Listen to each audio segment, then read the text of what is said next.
Hi friends, డాగ్స్ని లేదా మీ పెట్స్ని యూట్యూబ్లో అమ్మాలంటే మా ఛానల్ వాట్సాప్ నెంబర్కి వీడియో పంపించండి. అలాగే మన ఛానల్ని ఇంకా సబ్స్క్రైబ్ చేయకపోతే వెంటనే సబ్స్క్రైబ్ చేసి పక్కనే ఉన్న బెల్ ఐకాన్ని యాక్టివేట్ చేయండి. Friends, let's start the video. Hi friends, welcome to our channel.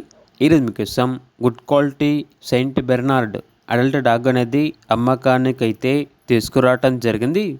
Female dog Alba ఉంది, ప్రోవెన్ ఫీమేల్. అంతేకాకుండా ఈ డాగ్ వచ్చేసి చాలా యాక్టివ్గా ఉంటుంది. ఎటువంటి హెల్త్ ప్రాబ్లమ్స్ అనేవి ఏమీ లేవు. వెరీ ఫ్రెండ్లీ డాగ్ అని అయితే చెప్పడం అయితే జరిగింది. డాగ్ యొక్క ఏజ్ వచ్చేసి 20 months. ట్రాన్స్పోర్టేషన్ ప్రొవైడ్ చేస్తారు. డాగ్ ఉన్న లొకేషన్ వచ్చేసి శంషాబాద్. ఇక డాగ్ యొక్క ప్రైస్ వచ్చేసి 20K, అనగా 20,000. ఇక డాగ్ కావాలన్న వారు టైటిల్ నెంబర్ ఉంటుంది, కాల్ చేయండి. అలాగే ఛానల్ని సబ్స్క్రైబ్ చేయకపోతే సబ్స్క్రైబ్ చేయండి. Thank you. By by.